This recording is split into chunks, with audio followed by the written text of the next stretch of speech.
Bismillahirrahmanirrahim. Assalamualaikum warahmatullahi wabarakatuh. Sebelum masuk materi kita tentang akad mudharabah, saya jelaskan kembali terkait dengan sistem perbankan syariah. Yang mana di perbankan syariah itu kan kita ketahui bahwa bank itu hanya perusahaan jasa, yang mana dia menawarkan jasa untuk menyimpan dan mengelola dana atau uang yang kita serahkan kepada mereka, atau kita bisa meminjam berupa bentuk pembiayaan kepada bank. Nah, kegiatan utama dari bank itu sendiri itu ada dua, ada penghimpun dana, ada penyalur dana. Nah, kalau di perbankan syariah untuk penghimpun dana itu terdiri dari dua akad. Ada akad wadiyah dan ada akad mudharabah. Nah, akad wadiyah di sini sifatnya hanya akad titipan ya. Titipan, kita hanya menitipkan uang kita, maka kalau kita misalkan menitipkan uang sebesar 5 juta, maka kembali kepada kita juga 5 juta dan bisa kita ambil kapanpun, baik itu melalui ATM, melalui pengambilan penarikan tunai di bank ataupun transfer. Nah, itu kalau akad wadiyah. Nah, kalau akad mudharabah dia seperti kalau bank konvensional deposito. Sama persis. Nah, cuman sistemnya ada perbedaan. Kalau bank konvensional deposito kita ambil keuntungannya dari laba. Dari bunga. Nah, sedangkan kalau mudharabah dia mengambil keuntungannya menggunakan sistem namanya sistem bagi hasil. Nah, jadi itu yang membedakan. Nah, sama, jadi mudharabah di sini juga berjangka waktu, bisa 1 tahun, bisa 2 tahun, dan bisa lebih. Nah, cuman bedanya itu tadi, kalau deposito bank konvensional itu berdasarkan bunga untuk mendapatkan keuntungan, kalau mudharabah untuk mendapatkan keuntungannya dari sistem bagi hasil. Ya, nanti ada perjanjian nisbah nanti. Nah, itu. Lalu untuk penyalur dana ada 3 sistem, ada sistem jual beli, ada sistem bagi hasil, dan ada sistem sewa. Nah, ini akad-akadnya.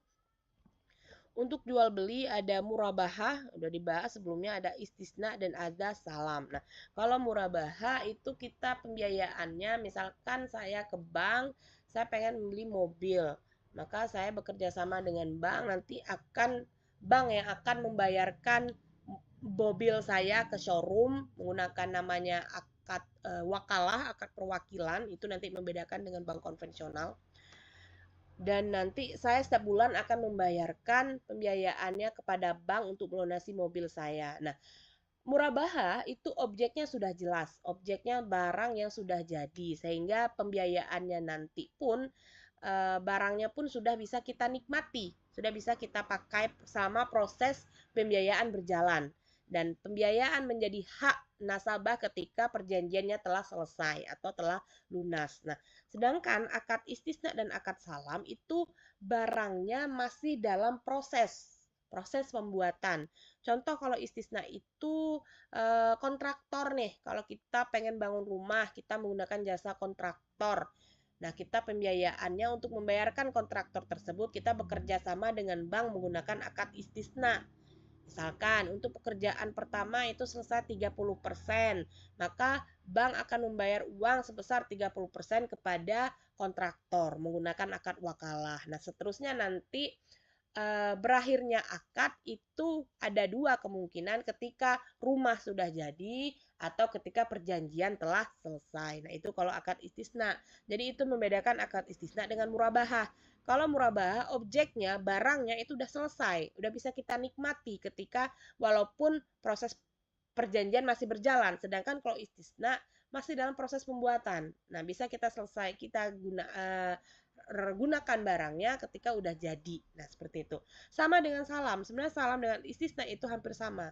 Cuman dari beberapa buku ada salam ini dikaitkan dengan objeknya adalah objek-objek bahan pertanian. Bisa berupa pupuk, bisa berupa bibit dan lain-lain. Nah, itu untuk sistem jual beli. Ada sistem bagi hasil. Nah, ini akan kita bahas yang di mudharabah untuk bagi hasil ini. Jadi ada dua, ada mudharabah dan ada musyarakah.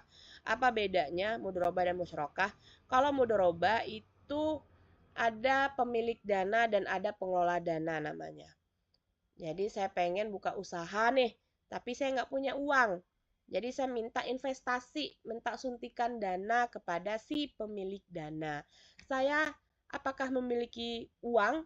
Apakah menyertakan modal? Tidak, tidak sama sekali. Jadi saya sifatnya hanya mengelola usaha. Ya, nanti bagi hasilnya, keuntungannya nanti ada perjanjiannya.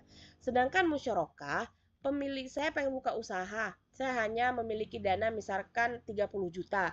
Sedangkan usaha saya itu butuh dana 100 juta. Maka saya minta bantuan bank, maka bank menyuntikkan dana sebesar 70 juta. Jadi saya punya modal 30 juta, bank punya modal 70 juta. Jadi saya dan bank sama-sama memiliki modal di sana. Nah, itu beda antara mudharabah dan musyarakah. Lalu sewa itu ada sistem ijarah. Namanya akad ijarah.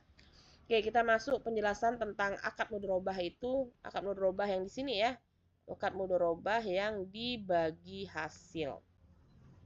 Asal katanya dari Arab yaitu adarbi, fil ardi atau kirat. Dasarnya adalah dasar kepercayaan hampir sama dan semua akad yang ada di sistem perbankan syariah. Bagi hasil, ini sistem usahanya, tidak boleh menggunakan predictive value, jadi harus jelas ya. Tetapi menggunakan nilai realisasi keuntungan. Jadi nggak ada yang namanya kita nentukan dari awal udah jelas nih keuntungannya 20 banding 80. Maka dari awal akad sampai berakhirnya akad ya tetap realisasinya 20 banding 80. 20 si pengelola dan si pemilik dana, 80 si pengelola dana. Nah, sistemnya seperti itu. Tidak boleh muncul goror atau ketidakpastian di sana. Makanya bunga yang di bank konvensional kenapa dikatakan riba? Karena ada unsur goror di sana atau ketidakpastian. Karena kita ketahui bunga itu berdasarkan fluktuasi rupiah. Nah, rupiah itu kan akan mengalami perbedaan terus, akan mengalami ada kenaikan, ada penurunan. Nah, ada ketidakjelasan di sana. Maka itu disebut riba kalau menggunakan bank konvensional. Oke, jaminan prinsipnya sih tidak boleh ada jaminan, tapi diperbolehkan ada. Jadi tidak tidak mutlak ya mengatakan bahwa oh tidak boleh ada jaminan. Kalau ada jaminan berarti salah, tidak mutlak seperti itu. Kalau ada jaminan monggo silahkan karena di bank pun kita nggak mungkin menyertakan mampu merelakan kita percaya dana kita menyerahkan dana tapi ada juga jaminan yang kita berikan sebagai kepercayaannya lebih percaya lagi. Nah, seperti itu. Tetap harus ada jaminan kalau kita ke perbankan. Lalu dimulainya kapan? Tentunya dimulai saat dana diterima oleh si pengelola dana. Jadi bagaimana skemanya? Skemanya di situ ada pemilik, ya, ada pemilik dana. Di sini pemilik dananya adalah bisa pihak bank nanti yang akan menjadi mewakili, ya, mewakili nasabah yang memiliki dana yang sebenarnya, ya, menggunakan akad wakalah namanya. Tentu ketika ada pengelola dana yang datang ke pihak bank untuk jadi saya pengen usaha nih, saya nggak punya dana, saya pengen disuntikkan dana, maka ketika mereka datang nanti timbullah namanya akad mudharabah. Jadi mereka menggunakan akad mudharabah. Apa akad mudharabah ini? Tujuannya untuk menjalankan suatu usaha. Kalau usaha tentu ada nanti namanya hasil usaha.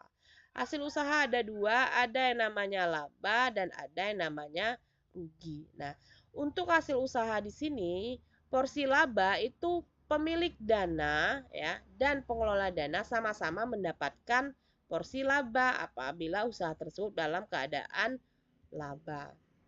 Namun, untuk porsi rugi hanya ditanggung oleh pemilik dana. Ya. Loh, kenapa? Kenapa rugi hanya ditanggung pemilik dana? Kenapa pengelola dana tidak menanggung rugi? Muncul pertanyaan kan? Kenapa kerugian hanya ditanggung oleh pemilik dana? Dikarenakan pemilik dana menanggung resiko kerugian. Ya, kenapa mereka yang menanggung resiko kerugian? Karena mereka adalah pihak yang menyediakan modal. Ya kan? Pengelola dana di sini kan hanya menjalankan usaha.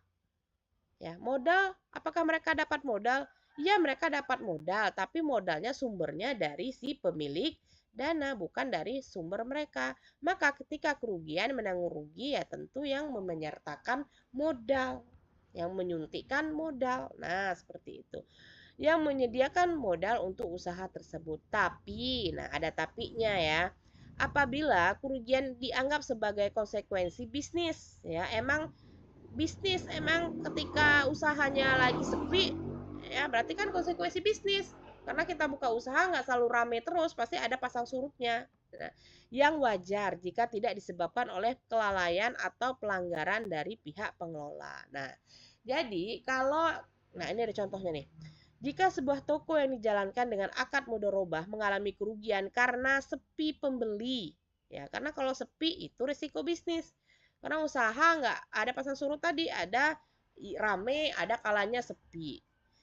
Nah, itu maka kerugian tersebut dianggap ditanggung oleh pemilik modal. Namun, apabila toko tersebut rugi karena terbakar akibat kelalaian si pengelola dalam menjaga keamanan toko, maka pengelolalah yang bertanggung jawab atas kerugian yang ditimbulkan. Nah, seperti itu. Kalau ruginya emang usahanya lagi mengalami kerugian, jadi wajar karena pasang surutnya usaha tersebut itu ditanggung ruginya oleh si pemilik dana.